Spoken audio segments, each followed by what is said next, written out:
Ridiculous Crime is a production of iHeartRadio. Hi, Zaron. Oh, what's up, Elizabeth Dutton? You know what's ridiculous? Oh, I do, actually. Okay, pickle laws. The what in the... Pickle, like a, cucumber with like an attitude. A pickle is illegal in Connecticut if it doesn't bounce. Do we want our pickles to bounce? Well, see, apparently there was a time when they were selling pickles that were unfit for human consumption, so they passed this law that to prove that a pickle was fit for human consumption, it had to bounce if dropped from 1 foot above the ground. That's their standard so it for doesn't consumable just pickles. Explode and splat like mushy pickle. Yeah, I'm thinking exactly. It was like, that is not a fresh pickle. So apparently, keep those pickles popping, and that's how you know it's fresh. That's ridiculous. Right? I like it. I'm going to go drop pickle. In Minnesota, there's a law against greased pigs. So in Minnesota, say you want to have like an event in a bar or a saloon, you're like, hey, let's have all the guys come down for a greased pig event, right? And you get yourself a pig, you grease him up, and then like you let them loose in the bar, and whoever can tackle him wins. If the cops catch you, you're going to the hoos cow. Also, no turkey scrambles. So just keep that in mind when in Minnesota. This is why I don't leave the house. I don't ever want to be invited to these things. You don't want to go to a greased pig event? No. Well, fine. I'll just take you off my Evite. Take pictures and tell me all about it.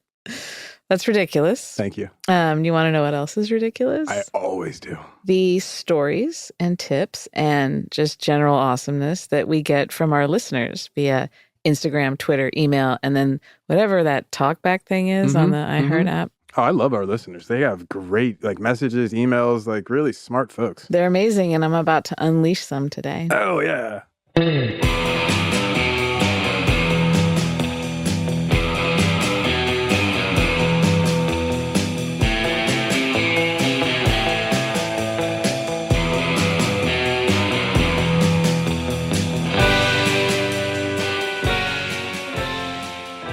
I'm Elizabeth Dutton. And with me is Zaron Burnett. Yo, what's up? And this is Ridiculous Crime, a podcast, and it is about absurd and outrageous capers, heists, and cons. It's always 99% murder-free. And guess what? 100% ridiculous. That's what I like about it. Yeah. As everybody who's anybody knows, we end all of our episodes, not counting the silly credits, with a reminder that we can be reached via email or social media. And I've said before that when the show started, I didn't think anyone was going to contact us. You did. You literally said that. You're like, we're going to have to write fake letters and pretend that's our listener mail. I thought I was going to have to make up all sorts of names. Boy, howdy, was I wrong. Oh, yeah. We get so many emails, so many. I love it. So many. And tons of Instagram messages, lots of Twitter DMs, even a couple of the voicemail things. A couple messages in a bottle. Yeah, plenty. Our huge team of interns tries really hard to answer everyone, but it's not always possible. They do the good and loyal fight. Yeah, and when I say huge team of interns, I'm talking about Elliot, Mickey, Bear, and Penny. Big shout out to them. Shout out. Yeah. They work super hard. They're gaining valuable work experience in what they're doing, answering you bills. So they're not going to answer, though, if you're creepy. But I'll say that 99% of the messages that we receive are pretty cool and 100% ridiculous. I see what you did there. You see that? So today I want to cover some of these messages. Now, the bulk of what we get are story suggestions. And these are some seriously fantastic story suggestions. Ooh, so looking forward to this. We've already recorded a few of those. That's true. The most infamous being Succulent Chinese Meal Man, a.k.a. Democracy Manifest. That was a listener suggestion. If you sent us a solid one and we told you it was going to go up on the big board, we mean it. Yep, it's on the big board. But you have to know that we have a really big backlog right now of show topics. And a very big board. And a huge board.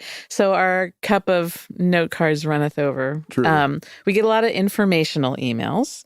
We get pictures of shaved cats from vets and grooming tips from professional groomers.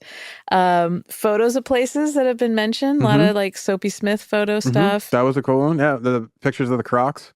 Yeah, exactly. A lot of Crocs research for us. Morty photo requests. Yeah. Always a hit. Recommendations for movies or TV shows or books that are either about what we've said or adjacent to it. Like that British show, the Oh, from the Hatton Gardens? Yeah, the Sweeney. Yeah, the Sweeney. That has the great soundtrack. An amazing soundtrack. We get theories about turkeys or Max Headroom Hacker or Houdini. We've got a really excellent Twitter follower, Monster Put in Wallet at DFOliver68, who... Shout out to Monster Put in a Wallet. He got a great thread going. He's made an art form of matching up which film director would best tell each episode as a movie. Yeah, I look forward to each one now. So good. He's almost always spot on with it. I'm like, that's exactly the great call. Oh, totally. And speaking of which, there are really hilarious comments in both Instagram and Twitter, like the little conversations that go on. We get suggestions that are completely fantastic, ridiculous crimes, but there's not enough information on them to make a full episode. Sometimes that is an issue because we do want to give you a sense of the crime. Yeah, so we're kind of, saving those up for something like this, what I'm doing today. And I have a couple of those mini crimes for you today. We got a mini crime in an email from Ashlyn E., where she told us about a guy in Florida who tossed an alligator through a Wendy's drive-thru window. Wait, what? This is so Florida? It's so perfect, that sentence. I don't want to dig any deeper or sully it. Did the gator work there? A Florida was it like late man, for work? He's like, all right, get in for your shift. Hurry, clock in. A Florida man tossed an alligator through a Wendy's drive-thru window. Was it payment? He's like, all right, I'll take it. It's whatever we want it to be. It's ridiculous. 3 burgers, sir. That'll cost you a small baby alligator. I have some really hilarious personal crime stories and confessions I'm going to read to you. Nice. And for my grand finale today, I have a very special email to read that kind of blew my mind. Ooh, I like this. Okay. Let's get started. I have housekeeping first. Okay, I need to talk turkey. Please. So many listeners have let us know that there's a turkey in a park in Washington, D.C. that's attacking people. And there are a lot of theories. Is it Gerald? So this giant tom turkey has been roughing people up in the Anacostia Riverwalk Trail in D.C. since fall of 2021. Suspicious because that's after Gerald went off the radar into Orinda, California. Now, there's this local musician there, Day Falarin. And he was quoted in the news saying, "This big, gigantic, wild turkey jumps up out of the bush and almost claws me in the face and knocked me off my bike. It literally chased me around for like 5 minutes. I was running around trying to get away from it and get back to my bike. It was just crazy." Wait a minute. I'm so confused. One, that the turkey started with the face, because he mentions that first, the claws near his face, then says he's on a bike. So I'm like, wait a minute, you're a little bit higher than the average bear. Right. And he's like, yeah, then I got knocked off my bike and I had to run around like I could get back to my bike. Well, he then took a video that eventually went viral where the turkey's attacking a lady on a bike. He just sat there and waited for the turkey to attack someone else? Yeah. And now I'm not trying to say that they're soft out there, but they're soft out there. This woman, she has a mountain bike and she's not on it. She's just holding the handlebars and she's rolling the bike towards the turkey. Wait, what? I'm so confused. Why didn't she get on the bike and ride away? Yeah. And kick it while you're riding off. You're so brutal. You're all metal about it. You're like, in Oakland, we would kick a turkey. Kick it. Well, yeah, you know what happens in Oakland? Gerald got brought down by a lady in disguise, got him by the throat. Oh, yeah. She grabbed that mud to scruff. Deported him to the next county. Yeah. Faked out being the old lady to get him in there. Come on, DC. You're better than this. Bring a little better game, DC. Yeah. So, and here's the other thing with that Day Falarin dude. He takes the video, but it does not seem like he's helping her. She's calling for help. And he knows what she's up against. He's just still standing there filming it. So, yeah, DC, come on, you're better. And be there for each other. Come on. Yeah. And so I'm of two minds. That's either Gerald, and he took his show east. He hopped a boxcar, headed on out there. Or is he got a hold of a phone. He's making TikToks just for like on Turkey TikTok. We don't have access to it. Turkey Talk, where they teach each other things, and he's got a following. Maybe the DC turkey, the Mad Tom, he saw the headlines Gerald was getting. He's like, jealous. Bet I got you, son. Watch this. Yeah. So we get a lot of messages about the DC turkey. I wanted to acknowledge that. And some more housekeeping. Jimmy Lee 417 asked us, so we were wondering if the guy in Skagway got his $92,000 back after they killed Soapy Smith. Does anyone know for sure? Love the podcast. Keep it up. I left that in just because that's indulgent. I like to hear that. So Jimmy Lee 417 is referring to the episode we did about Soapy Smith, King of the Frontier Conmen. Oh, yeah. We did a little more research and found out that Jay Stewart's money was actually recovered. And it was found in a trunk behind Soapy's office, also known as Jeff Smith's parlor. Yeah, interesting. Almost all the money was there. Really? Yeah. Oh, that's nice surprising. little postscript. Yeah. Carolyn F. on Instagram is amazing. And she wrote, so you guys mentioned the possibly inappropriately shaped candles in your episode today. And that would be the mime troupe. Oh, yes. I was a youth leader at a church camp where the kids made candles to give away as gifts. I think to nursing homes maybe. But they decided not to give them away because they turned out looking interesting.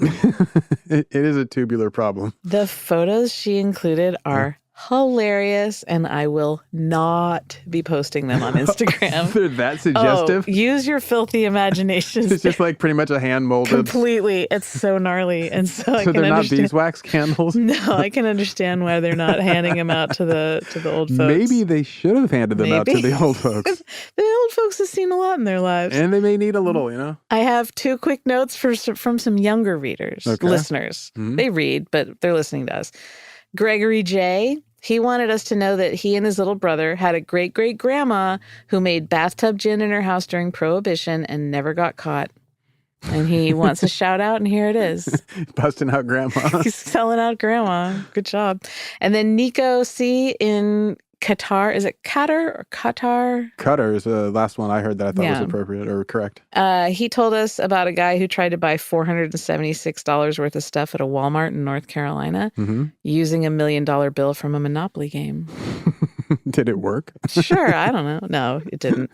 That's why we're hearing about it. Truly ridiculous. All right. So now let's do a mini crime. Yes. We've received countless emails and messages about this guy, and now I have to tell his story.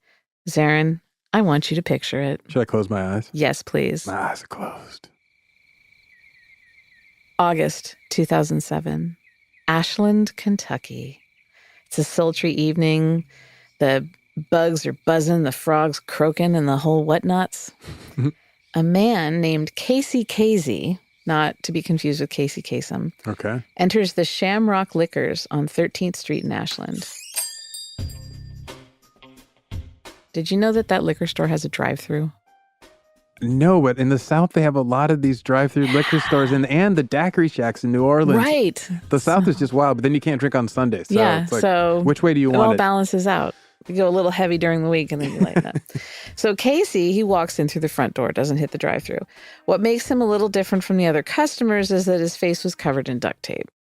You know, as one does. Was it the summer? He's just trying to keep his look together? Folks, this is the duct tape bandit I'm talking about. Duct tape bandit. Duct tape bandit. So Casey wrapped his face in duct tape like a little DIY mummy, and he didn't want to be identified. That was his whole thing, you know. Ski masks exist. Duct tape works for pretty much anything. So, but I'm curious, did he tape it like sticky side to his face, or did he make a mask and slide it over? It was he wrapped it around sticky side to his face. He left like a little hole for his mouth and a hole for his eyes, but one of his eyes kind of got caught up in the game. So he just kept going with it. So he just kept repping and repping, and it looked like it caught his hair too. My friend used to make, or he probably still does. He'd make duct tape wallets, like wallets out of duct tape. So that's why I was kind of picturing. I'm like, you could make, imagine a pretty sturdy helmet. Wasn't there like a teen couple that made their prom outfits out of duct tape? Like she made a dress. I'm just going to say yes because it sounds fun. Doesn't it? So he leaves his mouth uncovered so that he can talk out of it. And he says to the cashier that he has a weapon. Now, I've seen it reported as both a gun and a knife, but whatever. He says he's going to use it if he doesn't get all the money in the register. So the cashier, she hands the money over, which is 2 rolls of change totaling $15. Oh, my goodness. And he didn't... Could you imagine his face not moving because it's all duct taped, but it's just his one eye looking down, looking back up, looking down. Yeah. So he didn't count on another duct tape aficionado being on the scene. Wait, what? That's the store manager, Bill Steele. He kept a wooden club wrapped in duct tape with him at the store. What is going on with duct tape in this town? Well, it's like my truncheon. It's not covered in duct tape, but it's a talking stick.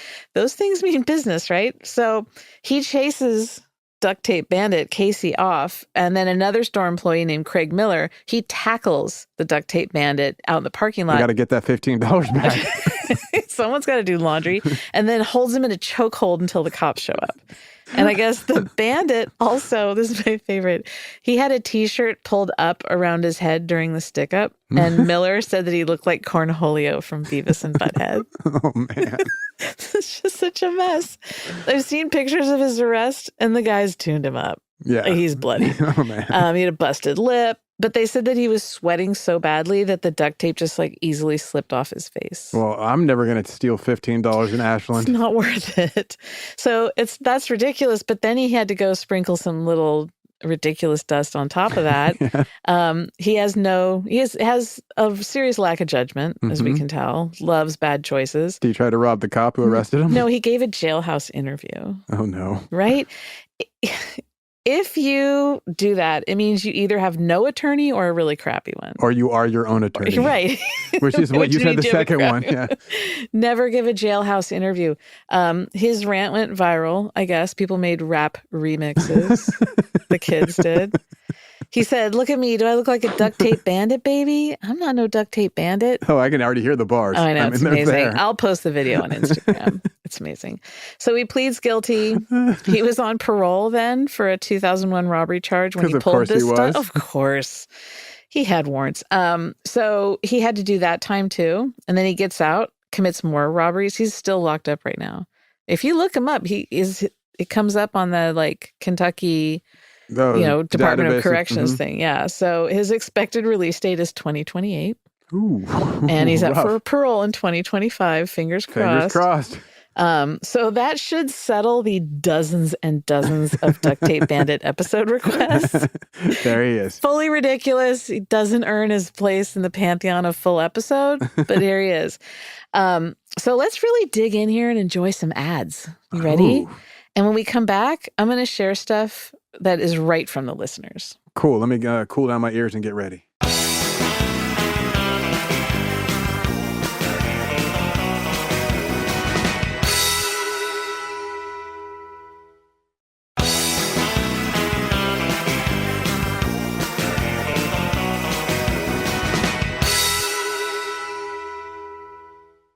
All right, Zaron, we have a giant stack of mini crimes. Yeah, can you move it off my foot?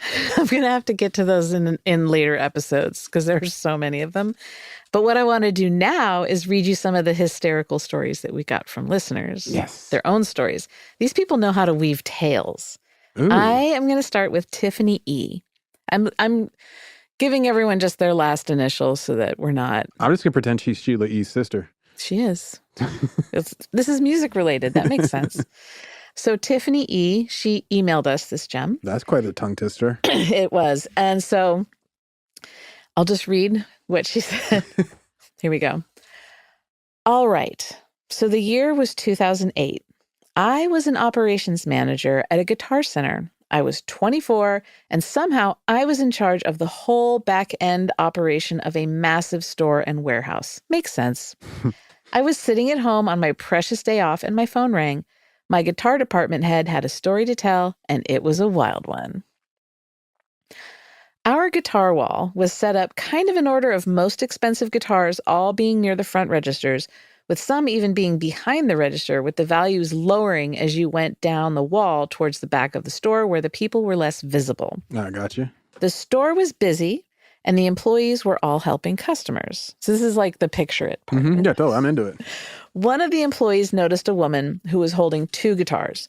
She had one in each hand and was walking towards the back. She'd taken the guitars from the front of the store, so they were both really expensive ones. He approached her and asked if she needed some help. She told him she was looking for a guitar for her boyfriend. She asked a question about the guitars, and he said, I'm not sure, but let me check that for you. He took the most expensive of the two from her and walked back to the front with it, thinking she would follow. That's smart. That is smart. That is a smooth move. Smooth salesman. She stayed where she was, and once he was about halfway back to the front, she turned and bolted for the emergency exit at the back of the shop. With the cheaper guitar. With the cheaper. Okay. But still, it's an expensive one. Yeah, and her boyfriend's going to get one. So, yeah, well, hey, listen, he can only play one at a time. At this point, the alarm started blaring, and I can only assume she felt some panic when she first opened that door because it opens to what looks like just a wall.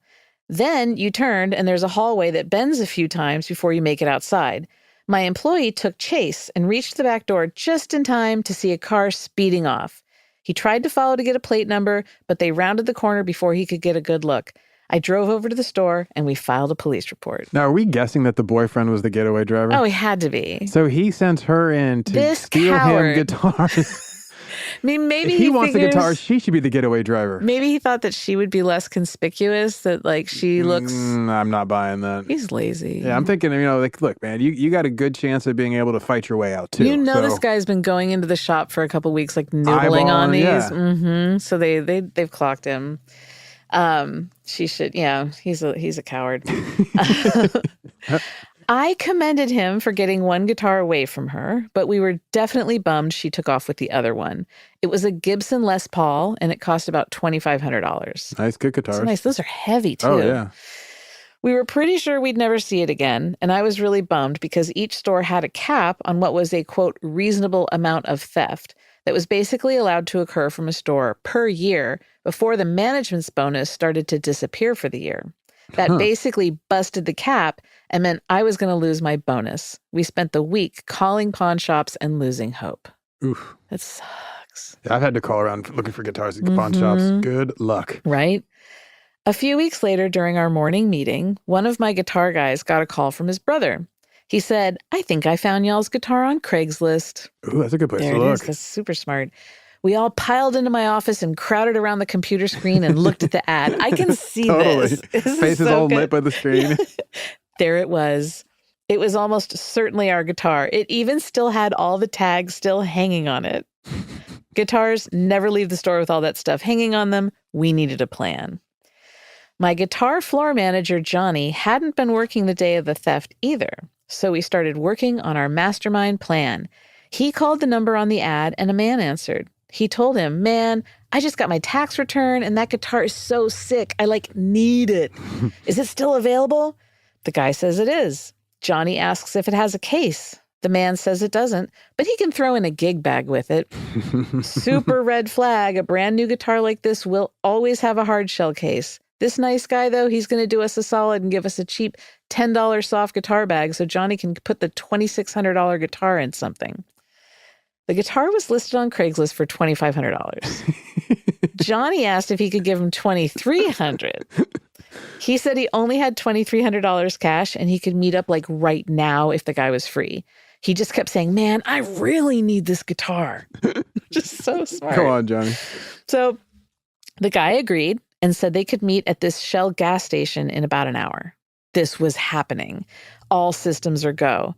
We decided it might be smart to call the cops because we weren't totally sure what our plan was from there. Which is amazing. Smart. That's smart.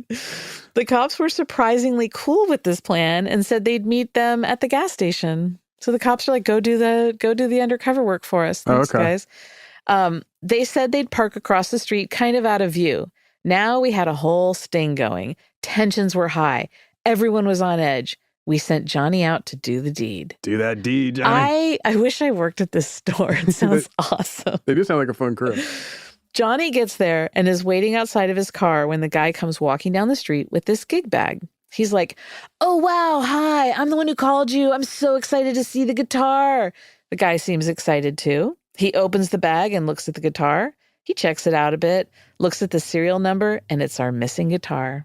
He says, yeah, man, this is exactly what I was looking for. He noodles around on it a little bit like he's testing it out, and then he waves to the cops across the street. They turn their lights on and cruise on over. Oh, man. This is so good. The guy at this point is very confused. The cops check the serial number with Johnny against the police report and see it matches. They arrest the guy, and they even let Johnny take the guitar back to the shop. I guess the guy decided not to run because they had his phone number. So it's like, what's the point? Yeah, he's stuck. Yeah. He rolls up with the guitar in hand like a hero. We all rejoice and cheer while he tells us what happened. Then his phone is ringing. It's the number he called for the ad. Oh. A woman is on the other end. Hey, you were supposed to meet my boyfriend about a guitar earlier? Yeah, I just met up with him. Oh, he hasn't come back yet. It's so weird. Did you end up getting the guitar? Yeah, sure, I did. I love it. Oh, okay. Well, I guess he'll be back soon. And she hung up. Oh, he could have told her where to pick him up. He'll be getting out of booking in about 12 hours. We were all riding the high for the rest of the day. She called him back about an hour later, cussing and swearing and threatening him. He hung up and blocked the number. Oh, man, you got to keep that number alive. Eventually, Johnny did have to actually go give some kind of testimony/statement in the case. Oh, wow. The whole thing was pretty surreal, but I'll never forget the time we conned a thief into just handing back our stolen property. Yeah, it was over 800. That's grand theft. Yeah. He's facing a felony on that. Isn't that a great story? That is good. I love that. I love that they did their own sting. Yeah, they arranged it all. They set it all up. Johnny, you weren't here yesterday. Okay, you'll be our point man. We got a line on some ridiculous content from a guy named Justin. Justin? Yeah, Word. he emailed us. He said, a couple of years ago, some friends and I were backpacking in Glacier National Park. While in town to get supplies, we stumbled upon the most absurd police blotter ever in the local newspaper. Mm-hmm. We determined it was impossible to read without laughing. And then he gives us a link to the Flathead Beacon. Oh, that's the newspaper. The newspaper. Okay. He said the older ones are better than the more recent ones, but they are all great. I have greatly enjoyed the podcast. Me too. Me too, Justin. All right, so let me give you a sample of what was going on in January 2008. I went back to early. 6:30 a.m., the animal warden picked up 3 black lab puppies on the side of Pleasant Valley Road and took them to the shelter. All right, starts off the day. 9:07 a.m., a resident on Haywire Gulch called to report dogs at large. Wait, same dog? Seeing a theme. 9:56 a.m., another Haywire Gulch resident called in to complain about an unknown number of dogs running loose and barking. This is like leading up to when the dogs took over the town. I don't know if you heard about that. 11 a.m., someone on Pleasant View Drive reported that a thief had stolen their ice fishing auger and pole. Oh, we're getting into some real crime now. Yeah. 11:12 a.m., someone came into the sheriff's department lobby to report they had recently purchased something on eBay but have yet to receive it. It was an auger and a pole. I know that, like, if I don't get a package, I go straight to the fuzz. 11:18 a.m., a black lab on Scarborough Avenue is continuously barking. And selling an auger and pole. 12:01 p.m., 2 pairs of skis were stolen at Big Mountain. Uh-oh. Yeah. Someone needs to get to the lake to go ice fishing with the stolen. It's the getaway. 2:26 p.m., a bull terrier on Went Way charged a man. The animal warden couldn't find it. These dogs, wow, just running the town. And then 7:49 p.m., this is our last call of the day. Mm-hmm. A lady called in because her boyfriend, whom she had been arguing with... Wait, let me guess. He is a dog. was a black Labrador. She discovered it. On a pair of skis with an ice fishing auger. And he had taken her delivery package. What do you think was in the eBay package? Really quickly before I finish all this. A very large mag flashlight to go dog looking at night. Just, I see one right there. It was dog spotting. One of those electric fence kits. So 9:49 p.m., a lady called in because her boyfriend, whom she'd been arguing with, threw a lit cigarette on the bed. Now, that's not her problem. Mm-hmm. Potentially voiding her mattress warranty. She was not pleased. You've got to be kidding me. It's not like, oh, this guy flicked a lit cigarette at me. I deserve better than this. He could void my Casper mattress What warranty. did you want the cops to do? I don't know. Track down what if it's the same lady with the eBay? Yeah, exactly. It What may if this be, is or a her sister. Population 4 in this exactly. town. The cops show up, they check the mattress tags. Uh-oh, we got real problems there. Oh, so we got some good stories going on here. I have more. Lay it on me. Let's pause though, collect ourselves. I've got 2 more for when we come back. Okay, cool.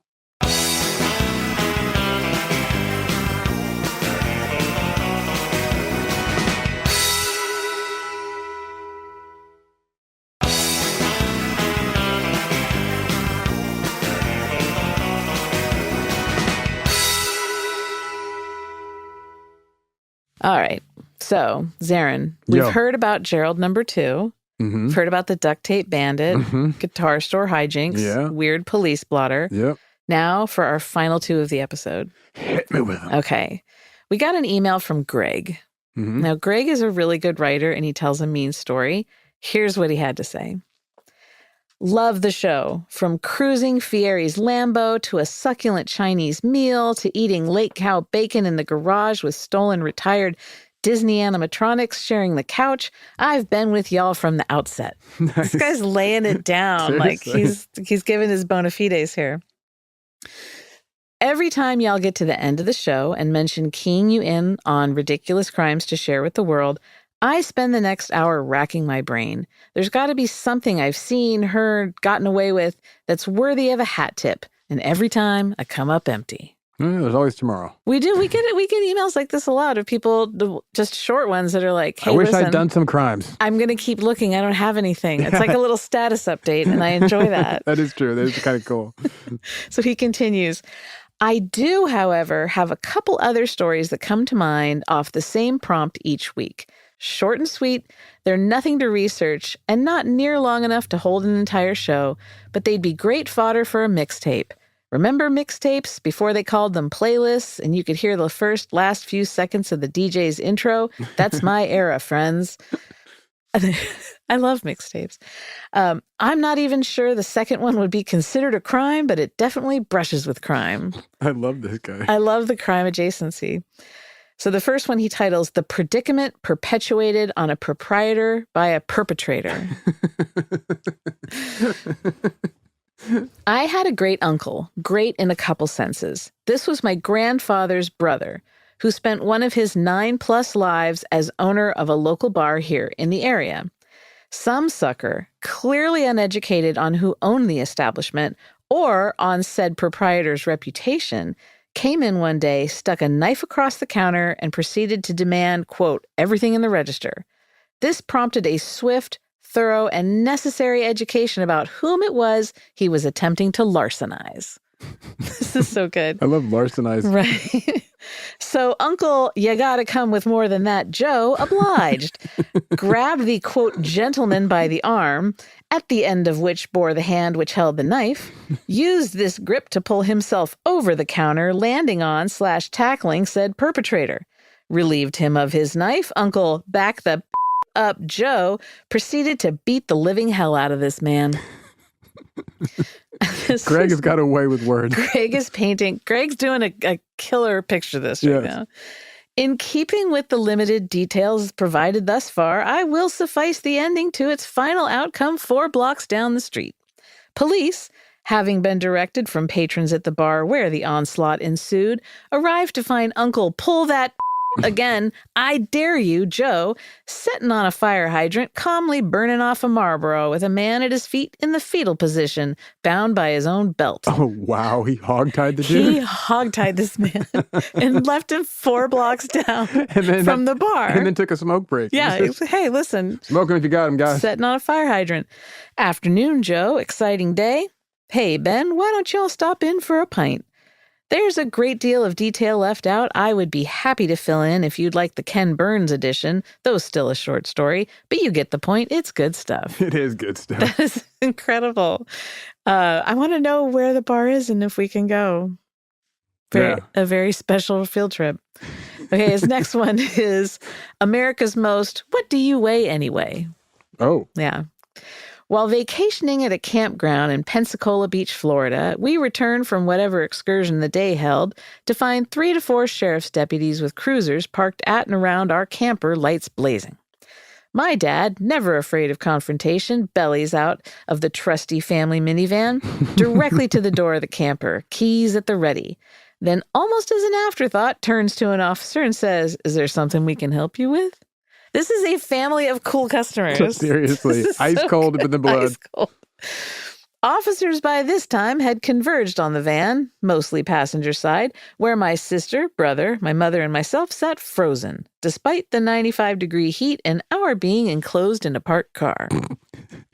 So the dad just leaves them all in the car, and the cops are surrounding him. Officer replies, "Sir, we are here to take your wife into custody."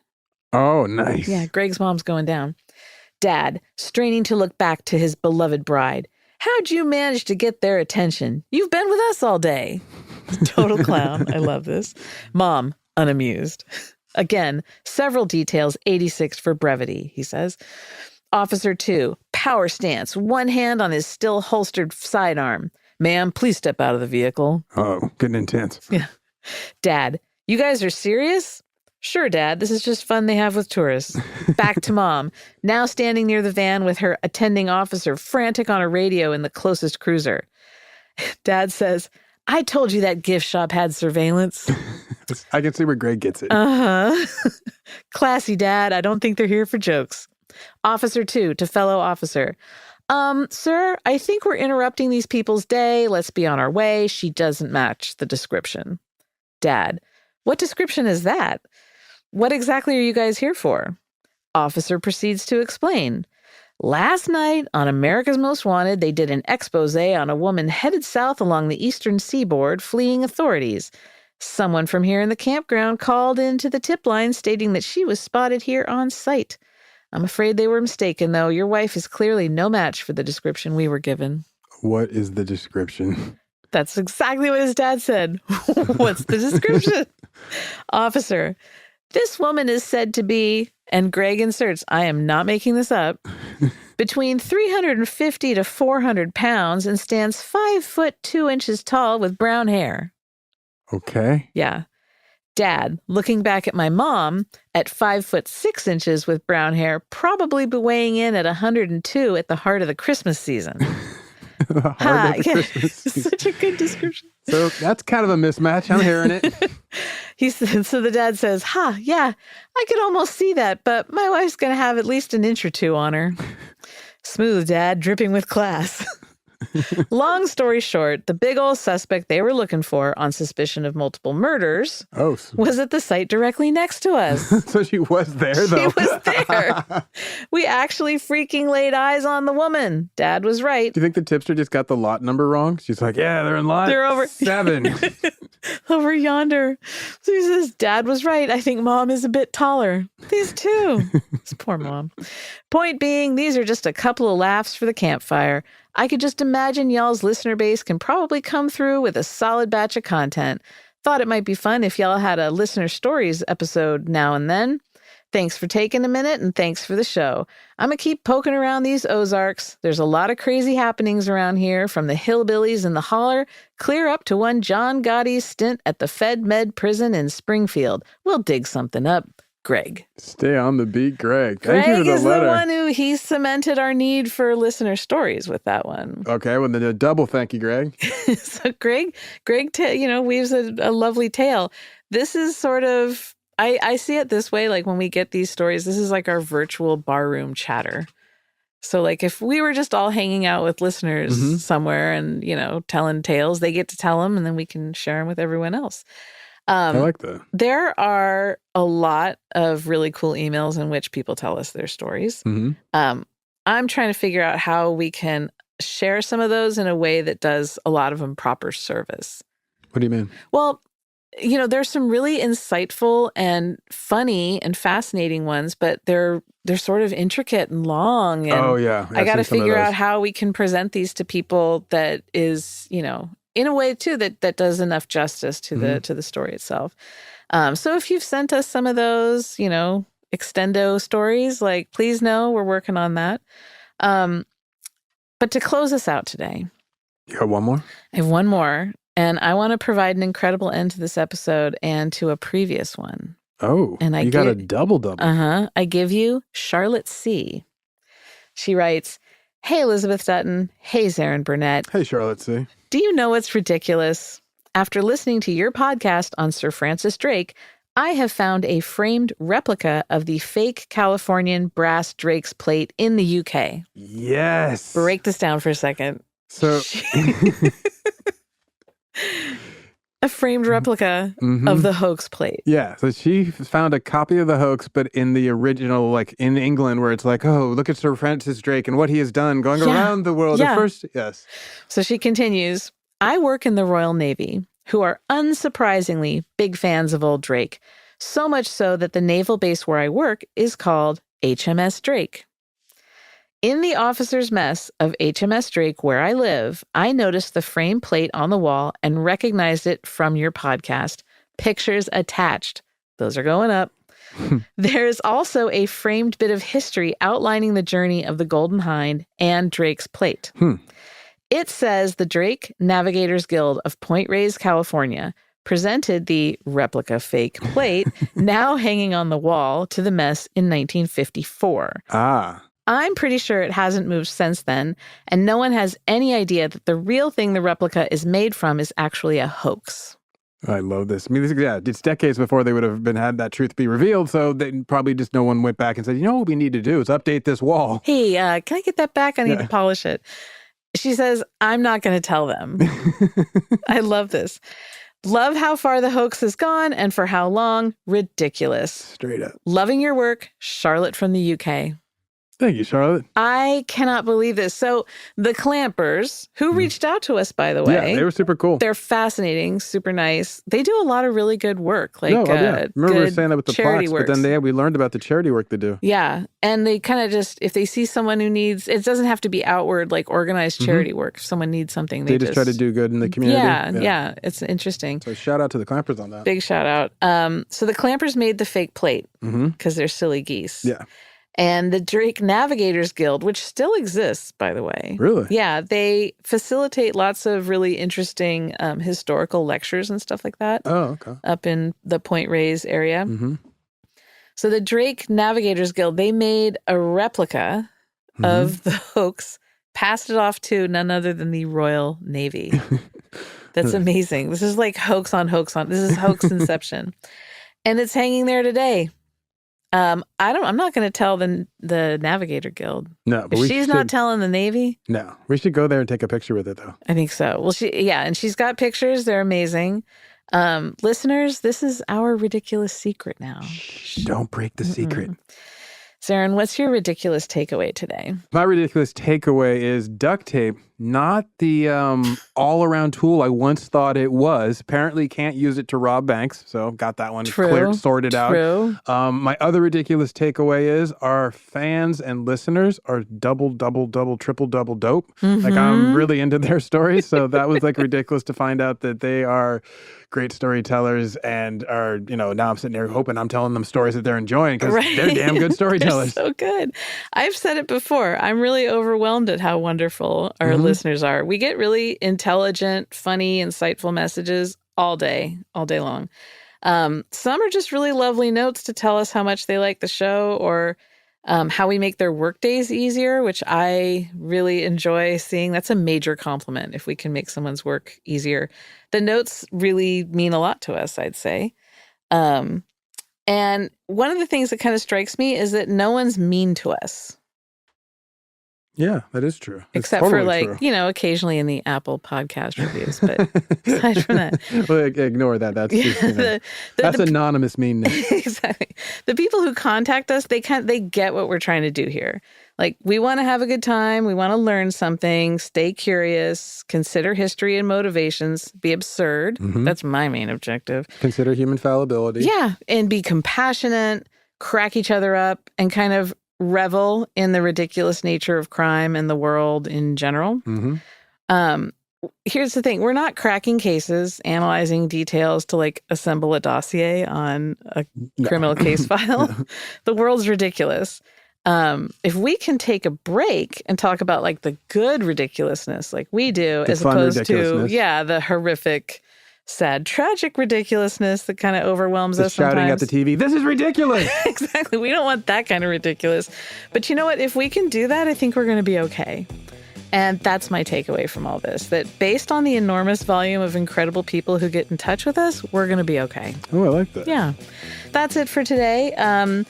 As always, you can find us online at Ridiculous Crime on both Twitter and Instagram. Hey, got a tip for us about a ridiculous crime that's not the DC turkey or the duct tape bandit? If you want to hear about it, send us an email, ridiculouscrime@gmail.com. And other than that, just tune in next time.